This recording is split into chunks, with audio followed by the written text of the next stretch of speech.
ሰላም እንዴት ናችሁ? ውድ የቻናሌ ቤተሰቦች፣ በዚህ ቪዲዮ ከፕሌይ ስቶር ዳውንሎድ ያደረጋችሁትን አፕሊኬሽን እንዴት አድርጋችሁ ወደ ፋይል ማናጀር ባክአፕ ማድረግ እንደምትችሉ የማሳያችሁ ይሆናል። እስከ ቪዲዮ ፍጻሜ ድረስ አብራችሁን ቆዩ። እቺኛውን አፕሊኬሽን ከፕሌይ ስቶር ዳውንሎድ ታደርጋላችሁ። ፕሌይ ስቶር ላይ ከገባችሁ በኋላ ሰርች አድሬስ ጋር በመሄድ ባክአፕ ብላችሁ ሰርች ታደርጋላችሁ። የመጀመሪያውን ትመርጣላችሁ። ኢንስቶል ካደረጋችሁ በኋላ ትከፍታላችሁ። ስትከፍቱት እንደዚህ አይነት ኢንተርፌስ ታገኛላችሁ። በስልክ ስክሪን ላይ እንደምትመለከቱት ሶስት አማራጮች አሉ። አፕስ፣ ኮንታክትስ እና ድራይቭ።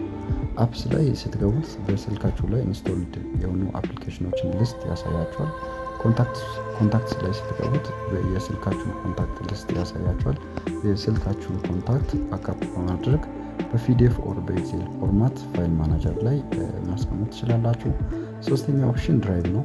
ባክአፕ ያደረጋችሁትን አፕሊኬሽን ኦር ኮንታክት ሊስት ጉግል ድራይቭ ላይ ስቶር ማድረግ ትችላላችሁ። ከጉግል ፕሌይ ስቶር ያወረዳችሁትን አፕሊኬሽን ባክአፕ ለማድረግ አፕስ ላይ ትገባላችሁ።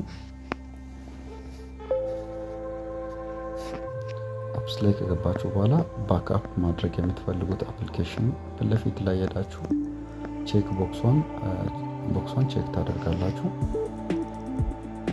ቼክ ካደረጋችሁ በኋላ ባክአፕ በተን ላይ አንድ ጊዜ ክሊክ ታደርጋላችሁ። ባክአፕ በተን ላይ ክሊክ ስታደርጉት አውቶማቲካሊ ወደ ፋይል ማናጀር ባክአፕ ያደርግላችኋል።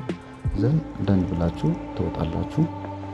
ከዛ ፋይል ማናጀር ላይ በመግባት ባክአፕ ኢት ፎልደር ትፈልጋላችሁ። ባክአፕ ኢት ፎልደር ላይ ስትገቡት ሁለት ፎልደሮችን ታገኛላችሁ። የመጀመሪያው አፕስ ፎልደር ነው። አፕስ ፎልደር ላይ ባክአፕ ያደረጋችሁትን አፕሊኬሽን ያስቀምጥላችኋል። ኮንታክትስ ፎልደር ላይ ስትገቡት የኮንታክታችሁን ሊስት ባክአፕ አድርጎ በኤክሴል ወይም በፒዲኤፍ መልክ ያስቀምጥላችኋል ማለት ነው። ከፕሌይ ስቶር ያወረዳችሁትን አፕሊኬሽን በዚህ መንገድ በቀላሉ ባክአፕ አድርጋችሁ መያዝ ትችላላችሁ። የቪዲዮ ከተመቻችሁ ላይክ፣ ሰብስክራይብ ማድረጋችሁ እንዳትረሱ። ቀጣይ በሌላ ቪዲዮ እስከምንገናኝ ድረስ መልካም ቆይታ።